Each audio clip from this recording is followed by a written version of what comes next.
네, 잘 쉬셨나요? 네. 계속해서, 네, 시작을 하겠습니다. 네.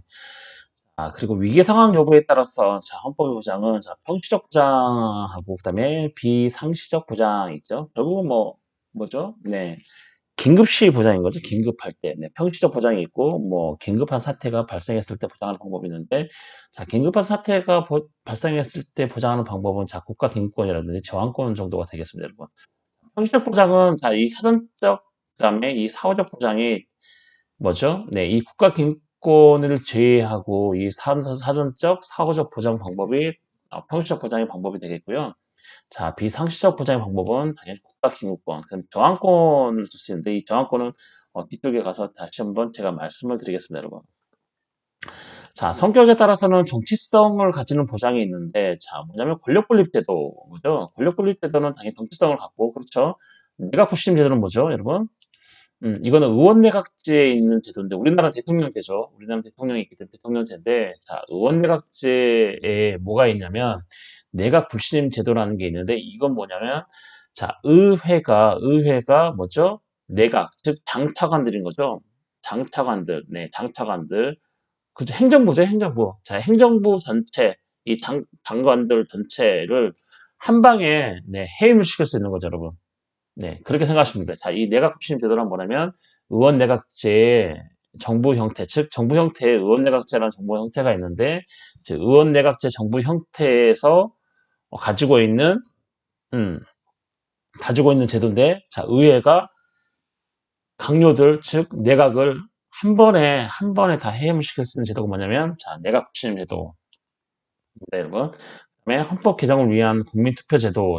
이게 다 정치성을 갖는 거죠, 여러분. 헌법 개정을 위한 국민투표제도. 그다음에 법적 성격을 가지는 부장은 위헌법률 심판이라든지 헌법 소원 심판, 그다음에 위헌정당 해산 심판, 탄핵 심판. 이런 것들은 뭐죠? 네, 법적 성격을 가지는 헌법의 보장 방법이라고 할 수가 있겠습니다, 여러분.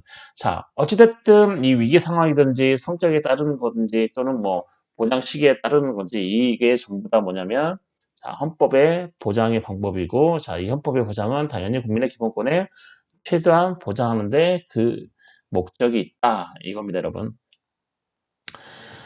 우리나라 헌법상 헌법 보장제도를 보면 일단 대통령과 정부에 의한 보장이 있습니다. 대통령 헌법 66조 제2항, 69조, 제53자 2항, 76조, 77조에 보면은 대통령은 우리나라 헌법을 보장하기 위해서 무엇을 선언하고 어떻게 해야 되고 이런 것들이 있는데 이건 제가 왜 조항으로 써놨냐면 여러분이 직접 찾아보시고 읽어보시라고 제가 조항으로 써놨고요. 정부도 있습니다. 정부. 네, 8조 사항. 아까 제가 제 8조가 뭐라 그랬죠? 헌법 제 8조가. 네, 헌법 제 8조가 아까 뭐라 그랬냐면, 정당 조항이라고 제가 말씀드렸죠, 여러분. 헌법 제 8조 사항을 보면, 위헌 정당은 어떻게 해산되어지는지, 그 절차가 나와 있는 게 헌법 제 8조 사항인데, 그 위헌 정당을 헌법재판소에 제소하는 역할을 하는 그 주체자가 누구냐면 정부입니다. 정부. 네. 그래서 정부는 위헌 정당 해산 심판을 헌법재판소에 제소를 할 수도 있기 때문에 결국은 이 정부에 의한 헌법의 보장의 방법이 될 수 있겠죠, 여러분. 네. 그 대통령이 하는 헌법 보장 방법은 쭉 찾아서 한번 읽어보세요, 여러분. 네. 중요합니다, 여러분. 대통령은 과연 우리나라 대통령은 우리나라 헌법이 제대로 유지가 되고 그다음에 실효적인 규범력을 확보하기 위해서 대통령은 헌법 보장을 어떻게 하고 있는지에 대해서는 여러분이 잘 찾아보시기를 원합니다. 제가 조항을 드렸으니까 여러분. 그리고 국회의원 부장.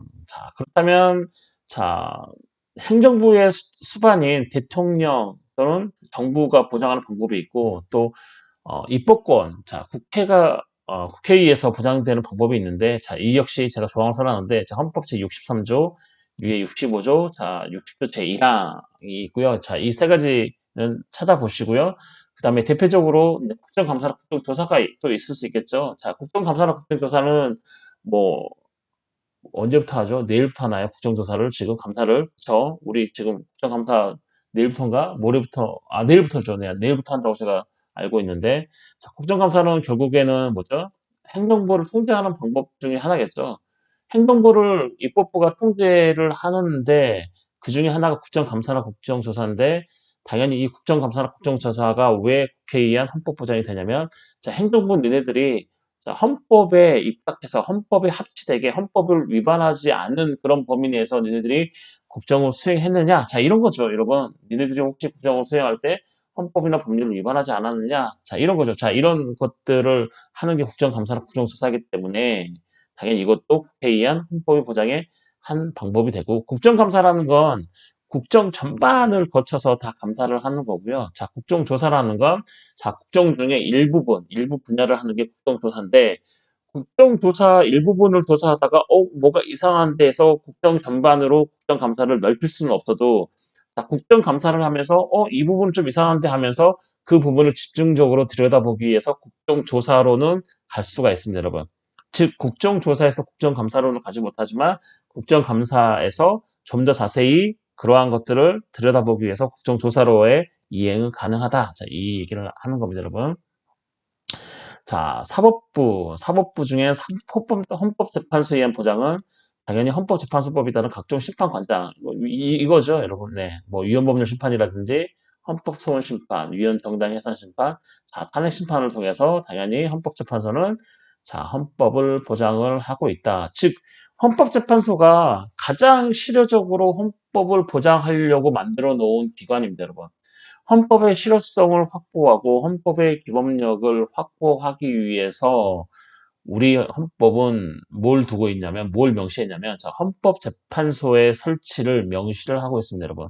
즉, 그렇다면 헌법을 가장 실효적, 가장 기본력을 확보할 수 있도록 지키는 자, 국가기관은 뭐냐면 헌법재판소로 갈 수 있겠죠. 실질적으로 이 헌법재판소에서 헌법의 실효적 지배나 기본력 확보를 하고 있다고 봐도 무방합니다, 여러분. 그렇다고 헌법재판소가 헌법의 수호자냐?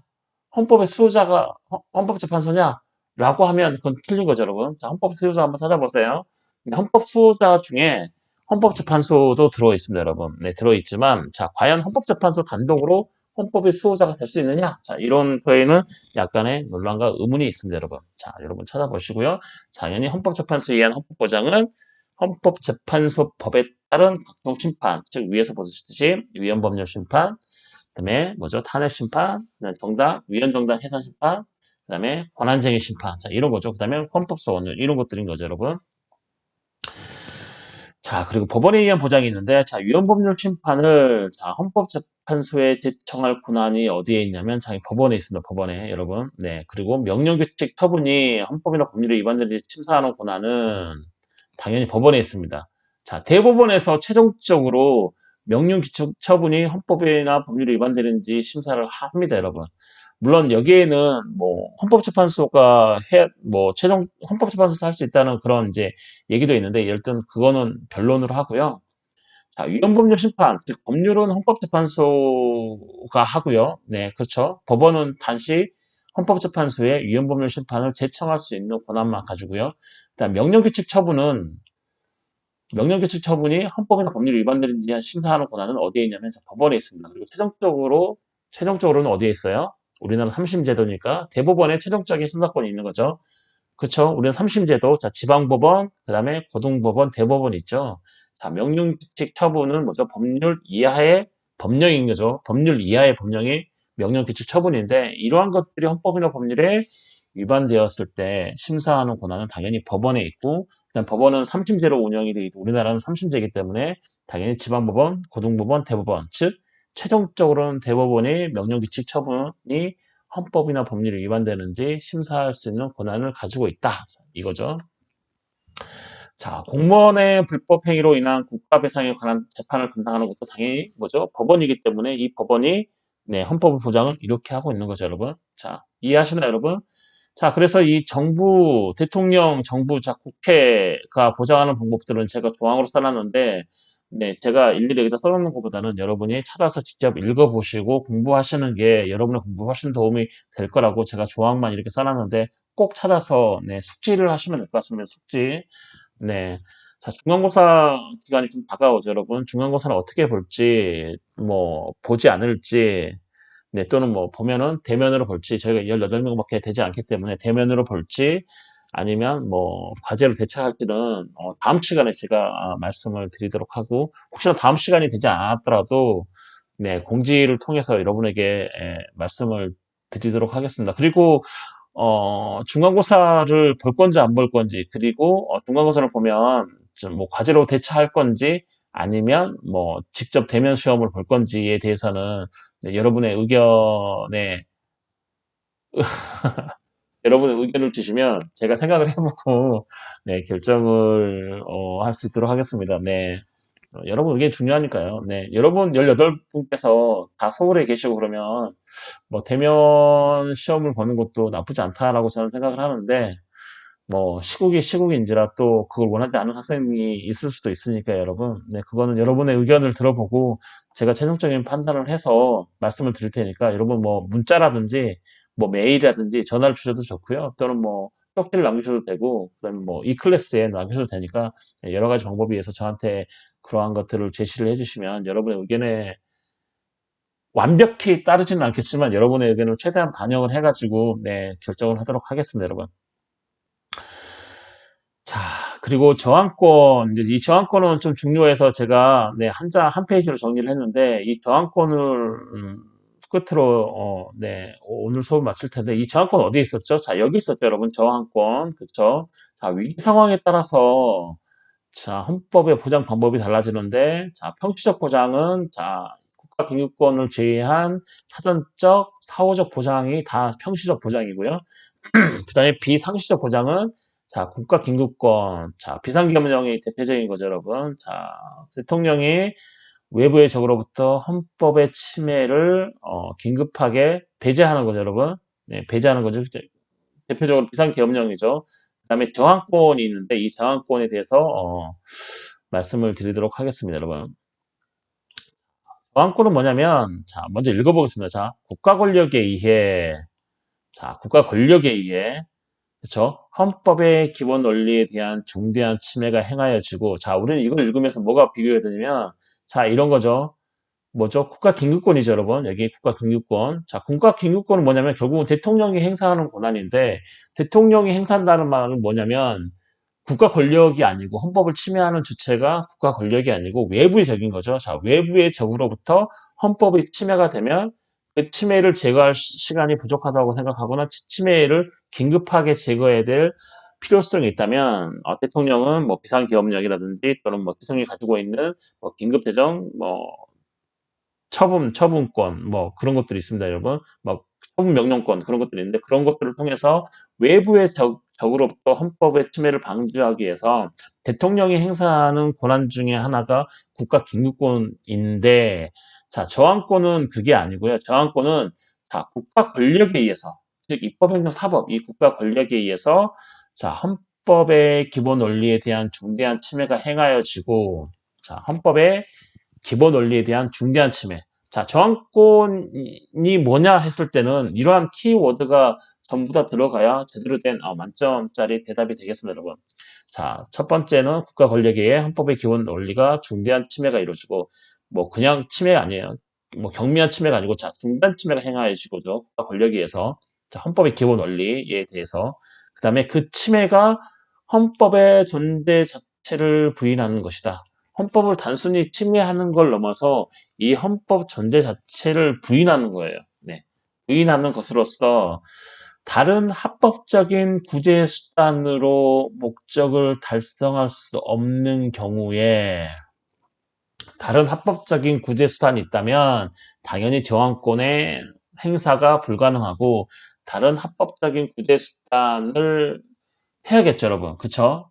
즉 뭐냐면, 저항권은 최종적으로 다른 우리 국가 헌법이 보장하고 있는 그런 헌법 보장 방법을 다 사용을 해도 그 국가 권력에 의해서 헌법 전제 자체를 부인하는 그런 중대한 침해를 배제할 수 없을 때 비로소 저항권이 행사가 되는 거다. 처음부터 저항권 행사되는 게 아니고 다른 합법적인 구제 수단을 다 거친 다음에 그래도 되지 않으면 마지막으로 행사하는 게 저항권의 행사인데, 자, 그러한 걸 뭐라고 그러냐면 우리는 보충성의 원칙 이렇게 얘기합니다.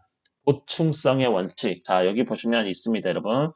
자, 보충성. 네, 이 보충성의 원칙이라는 게 뭐냐면, 이미 다른 합법적인 그런 구제수단, 다른 방법들을 다 써봐도 되지 않을 때 제일 마지막으로 써야 된다. 그렇죠? 제일 마지막으로 뭐 행사해야 된다. 자, 이게 뭐냐면 자, 보충성의 원칙입니다, 여러분. 뭐 해서 어떤 자기 기본권의 침해가 되고 있는데 헌법소원도 해보고 행정소송도 해보고 할 수 있는 거 다 해봤어요. 그래도 안 되면 마지막으로 행사하는 게 뭐냐면 뭐 저항권이라는 거죠. 예를 들면 자 그럴 때 우리는 이 저항권은 보충성의 원칙에 적용을 받는다. 자 이렇게 얘기하는 거죠. 다 해보고 마지막으로 사용하는 것. 자 그 자체가 뭐냐면 자, 보충성의 원칙이라는 겁니다, 여러분. 자, 저항권도 마찬가지로 자, 보충성의 원칙에 제약을 받고 있습니다, 여러분. 그래서 다른 합법적인 구제 수단으로는 목적을 달성할 수 없는 경우에, 즉 목적이 뭐죠? 기존의 헌법을 돌려놓는 거죠, 제대로. 자, 그러한 목적을 달성할 수 없는 경우에 국민이 자, 누구예요? 주체가 저항권을 행사하는 주체가 자, 국민인 거죠. 국민이 저항권을 행사할 수 있습니다. 자, 그래서 국민이 자기의 권리와 자유를 지키기 위해 권리와 자유는 다른 말로 뭐죠? 네, 기본권을 지키기 위해서요. 기본권. 자신의 기본권을 지키기 위해 자, 실력은 뭐죠? 물리적인 힘이죠. 실력. 네, 실력으로 저항할 수 있는 권리가 바로 뭐냐면 저항권이라는 겁니다. 저항권. 이해 가시나요, 여러분? 자, 그래서 이 개념에 있어서 하나라도 빠지면 이 저항권에 문제가 생기기 때문에 자 국가 권력에 의해서 헌법의 기본 원리에 대한 중대한 침해가 가해지는 상황 그 다음에 그 침해가 그냥 단순한 침해가 아니고 헌법 전제 자체를 부인하는 것그 다음에 다른 합법적인 구제 수단으로는 기존의 헌법의 유지라는 목적을 달성할 수 없는 경우에 주체가 누구냐면 국민 그 다음에 국민은 어떤 목적으로 저항권 행사할 수 있냐면 본인의 자유와 권리, 즉 기본권을 지키기 위해 실력으로 저항하는 권리가 뭐냐면 바로 저항권이다라고 할 수 있습니다, 여러분. 자, 이해하시나요? 다음 중 저항권의 개념에 대해서 약수를 하시오. 자, 이런 것들이 다 들어가야겠죠. 네, 이런 것들이 다. 네. 자, 저항권하고 구분되는 개념이 있는데, 자, 그게 뭐냐면 첫 번째로 시민불복종이라는 개념이 있습니다, 여러분. 시민불복종. 자, 저항권은 왜 필요하냐면 결국은 국가 권력에 의해서 헌법에 이제 폐지가 되려고 하면 국민들이 야 뭐냐 이렇게 할 수 있는 거죠, 여러분. 네. 자, 일단 시민불복종을 먼저 보면 자, 시민불복종의 개념을 보면 자, 개별 법령이라든지 명령, 그렇죠? 국가가 정책상 필요하기 위해서 뭐 제정한 어떤 개별 법령이라든지 또는 대통령이나 총리령이나 또는 장관령, 즉 구령 명령에 대해서 그 정책, 개별적인 거죠. 개별적인 법령이나 개별적인 명령에 대해 그 정책을 개선할 목적으로 비폭력으로 항의를 한다.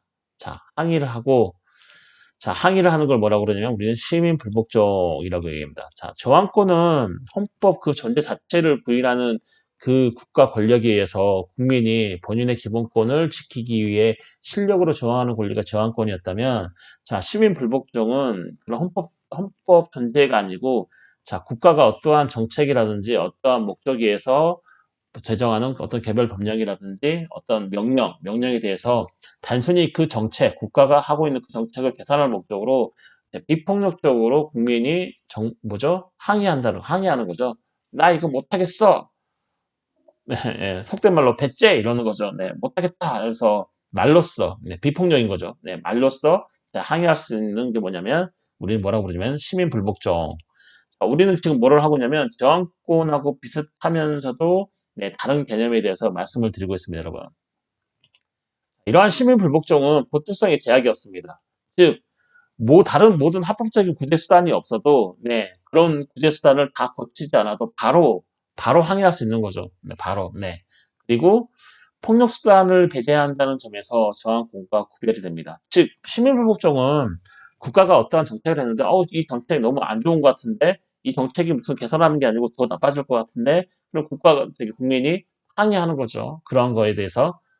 근데 저항권은 헌법소원 심판도 거쳐야 되고 행정소송도 거쳐야 예를 들어서 그런 것들을 다 거친 다음에 마지막에 실력으로 저항할 수 있는 거라 저항권인데, 자, 시민불복종은 그런 것들, 즉, 보충성의 제약 없이 무조건 처음부터 할 수 있는 거죠. 그게 바로 시민불복종이고, 그 다음에 저항권은 실력으로 뭔가 저항을 하는데, 이 시민불복종은 폭력수단을 배제한다는 점에서 저항권과는 구별이 된다고 할 수가 있겠습니다, 여러분.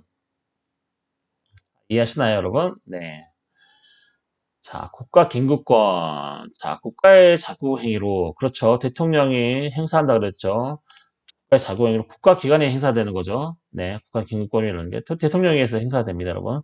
자, 저항권은 국민의 권리.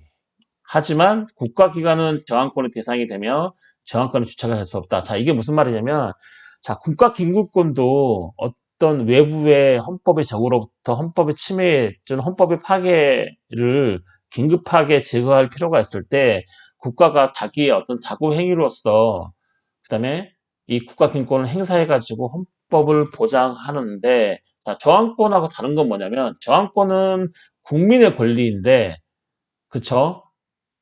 국가기밀권은 누구의 권리예요? 국가기관의 권리죠. 즉 대통령의 권리죠. 대통령의 권리라는 게 다르고, 자, 국가기관은 저항권의 대상이 되는 거죠, 여러분. 그쵸?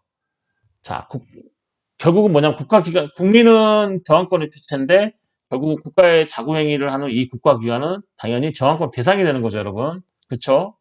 이해하시나요? 왜냐하면 국가 권력에 의해서, 그렇죠. 국가 권력에서 헌법의 기본 원리에 대한 중대한 침해가 행해지기 때문에 당연히 국가기관은 저항권 대상이 되고 저항권의 주체는 뭐죠? 여기 있죠. 국민의 권리인 거죠, 여러분. 저항권 주체는 국민인 거죠. 자, 이런 게 다르고, 그다음에 이 국가기관은 결국은 저항권의 주체가 될 수 없기 때문에, 자, 국가긴급권은 자, 저항권하고 이러한 점에서 차이가 있다. 자, 이런 거죠, 여러분.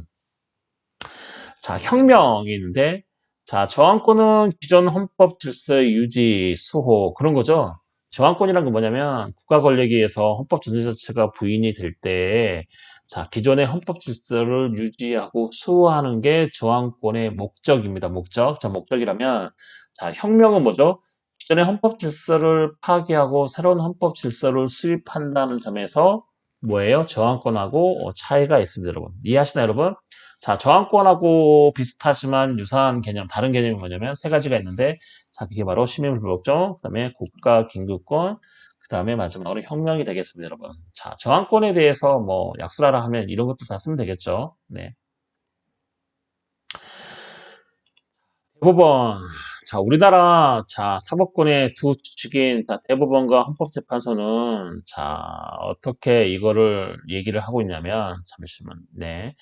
대법원은 저항권을 자연법상 권리로 보면서도, 자, 이게 뭐죠? 저항권은 원래 붙어 있었는 거죠. 자연법이라는 건 원래 있는 거죠. 자연의 이치라는 건. 물이 높은 데서 낮은 데로 흐르고, 네, 바람은 추운 데서 따뜻한 방향으로 흐르는 이런 자연의 이치인 것처럼 저항권은 원래 자연 속에 존재하는 거였어요. 원래. 저항권이 누가 만들었냐 하는 게 아니고 원래부터. 네, 원래부터 있었다. 자연 속에. 원래부터 자연 속에 있었다. 네, 시원적이라고 하는 거죠. 자, 즉, 우리나라 대법원은 자, 저항권을 자연법상의 권리로 보면서도 실정법 질서에서는 재판 규범으로 원용할 수 없다. 그러니까 대법원은 이 저항권을 인정을 해요. 국민이 저항권을 행사할 수 있다. 이걸 인정해요. 있다. 이 저항권이라는 게 있다. 자연법상 원리로서 당연히 자연법상의 권리로 본다는 것은 뭐냐면 존재 자체를 인정하지만 그래도 그건 자연법상 권리지 실정법, 우리 현재 사회에서 통용되고 있는 이 법질서 내에서는 이 저항권을 우리가 재판 규범으로 원용할 수 없다. 자, 이런 거죠, 여러분. 이해하시나요, 여러분? 국민이 다른 합법적인 구제 수단으로 국가 권력이 헌법의 존재 자체를 부인하는 걸 배제할 수 없어서 국민이 본인의 기본권을 지키기 위해서 실력으로 저항을 했는데 법원이 야 이건 제한권이긴 하지만 실정법 질서에는 재판 규범으로 활용할 수 없으니까 너는 무죄가 아니고 유죄야라고 할 수 있는 거죠, 여러분. 저항권 행사했음에도 불구하고 그런 거죠, 여러분. 즉 무슨 말이냐면 우리나라 대법원은 저항권을 자연법상의 권리로 봐요. 자연법상의 그런 권리가 존재한다는 것을 인정하지만 하지만 이게 우리 사회의 질서를 규율을 하고 있는 실정법 질서 내에서는 받아들일 수 없다. 즉 재판규범으로 원용할 수 없다. 재판규범으로 사용할 수 없다라고 하는 게 우리나라 지금 대법원의 입장이 되겠습니다. 이해 가시나요, 여러분? 자, 하지만 헌법재판소는 헌법 보장 수단으로서 저항권의 개념을 인정을 하고 있습니다. 이해하시나요? 자, 두 사법부의 주축이 다른 거죠. 자, 헌법재판소는 헌법 보장 수단으로서 어떤 저항권의 개념을 인정하고 있지만, 자, 헌법재판소 결정, 즉, 97 헌가 사 결정을 보시면, 자, 입법 과정의 하자, 즉, 국회에서 무언가를 입법을 했는데, 자, 법률을 제정했는데, 하자가 있어요, 하자.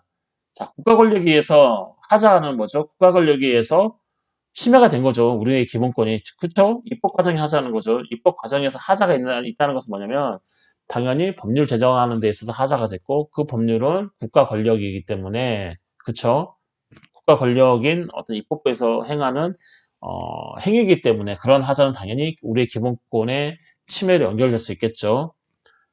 이런 입법과정 하자에 대해서는 다른 합법적인 구제 수단이 존재한다. 다른 합법적인 구제 수단이 존재하므로 저항권의 대상이 되지 않는다고 했습니다, 여러분. 네. 이게 바로 국질헌가 사 결정에서 헌법재판소가 내린 겁니다. 헌법재판소는 결국은 헌법보장수단으로서 네, 저항권의 개념을 인정하고 있으면서도 어떤 입법 과정의 하자에 대해서는 다른 합법적인 구제수단이 존재한다. 네, 존재하기 때문에 자, 저항권의 대상이 되지 않는다. 충분히 다른 합법적인 구제수단으로 다 구제가 가능하다. 이 얘기죠, 여러분. 그쵸? 자, 저항권은 뭐죠? 다른 합법적인 구제수단으로는 목적을 달성할 수 없는 경우가 발생한다는 것들을 인정하는 거죠, 여러분. 하지만, 자, 뭐죠? 여기에서 보시면, 아이고, 넘어갔네요. 자, 입법 과정의 하자에 대해서는 다른 합법적인 구제수단이 존재한다는 그 자체가 뭐냐면, 야, 저항권은 다른 합법적인 구제수단으로, 뭐죠? 헌법의 침해, 헌법의 전제세를 부인하는 걸, 뭐죠? 제거할 수 없는 가능성을 인정을 하는 건데, 자, 입법 과정의 하자에 대해서는 헌법재판소가 다른 합법적인 구제수단으로 그걸 충분히 커버할 수 있고, 다른 합법적인 구제수단으로 이거를 배제 못할 뭐예요?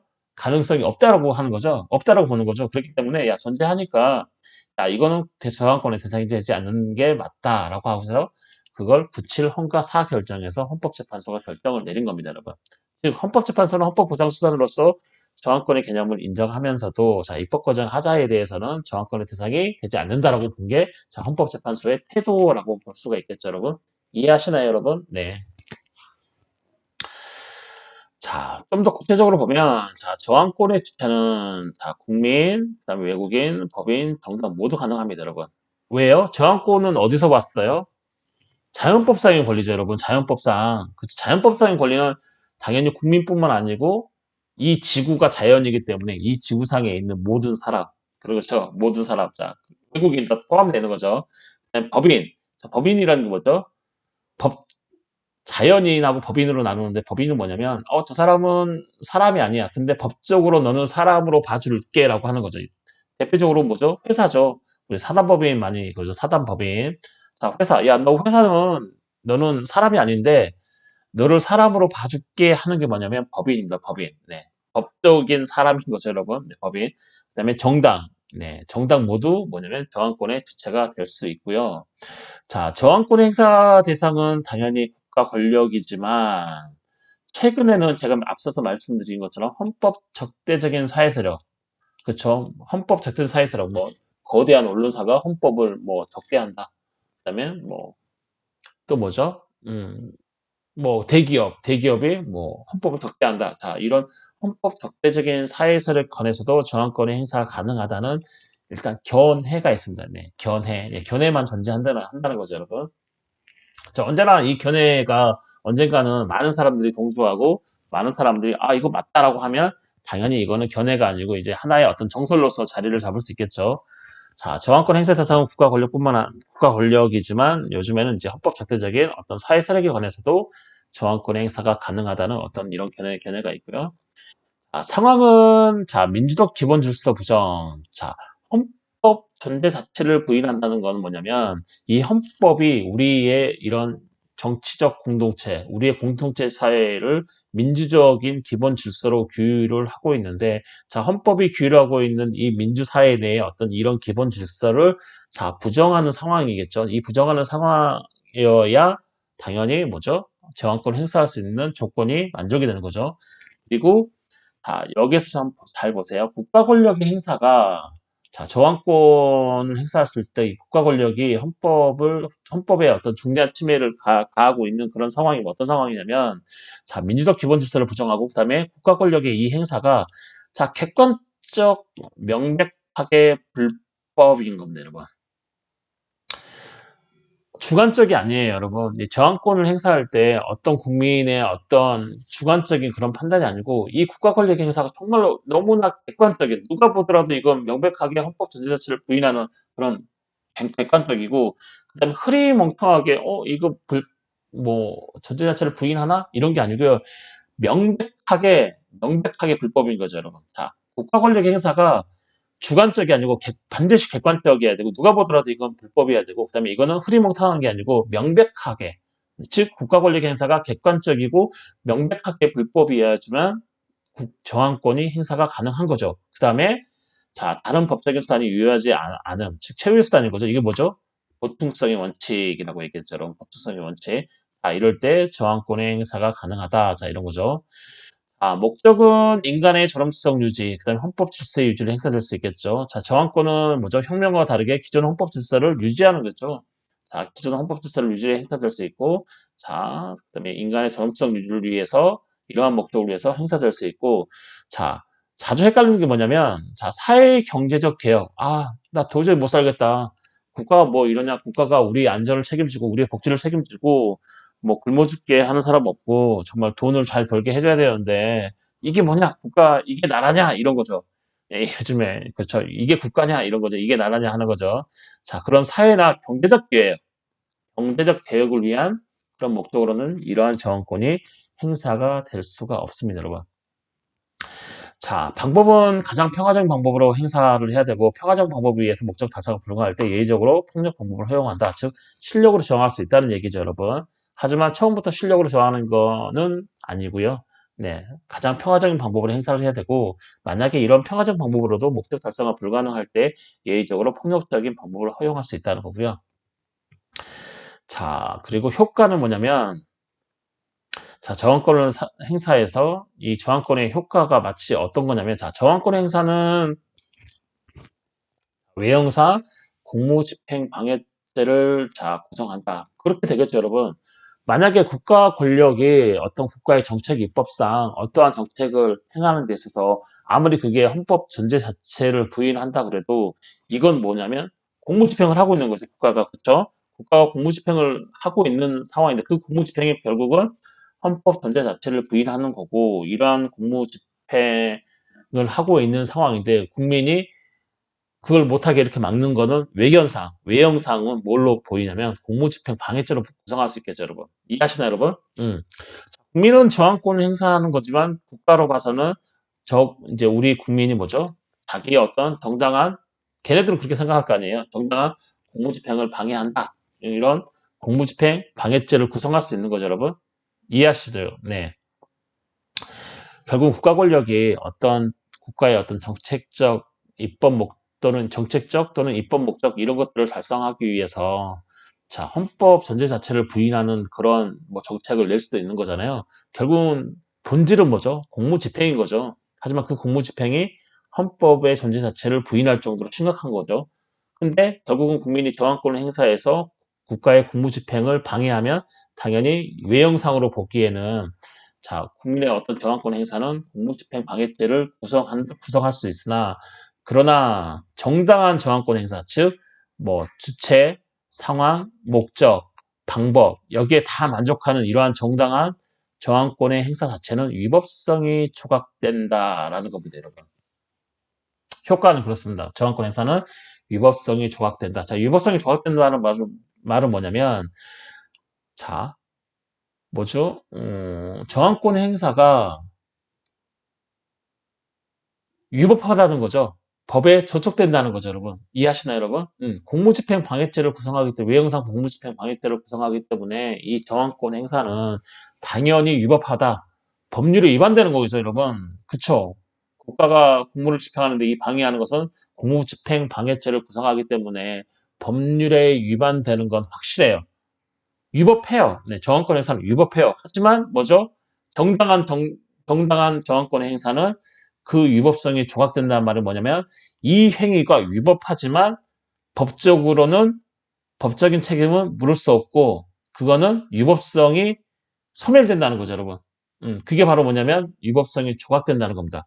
이 행위가 위법하기는 하지만 이 위법성은 소멸된다.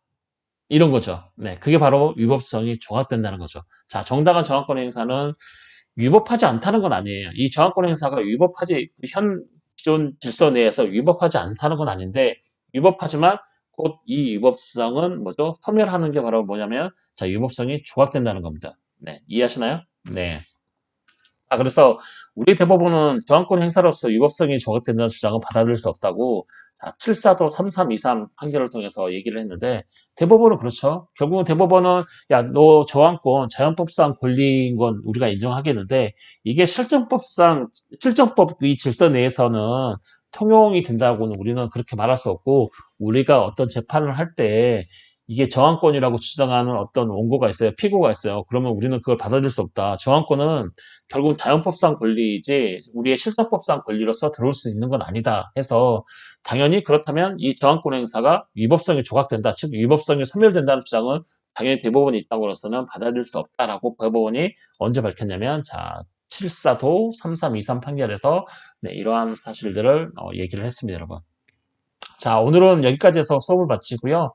저는 또 다음 시간에 뵙도록 하고, 중간고사는 여러분 의견 주시면, 여러 가지 방법으로 의견을 주시면 그 의견에 따르고, 그 다음에 그 의견을 최소한 반영을 해가지고, 실시 여부라든지 실시 방법에 대해서 여러분에게 미리 사전 공지를 하도록 하겠습니다. 감사합니다, 여러분.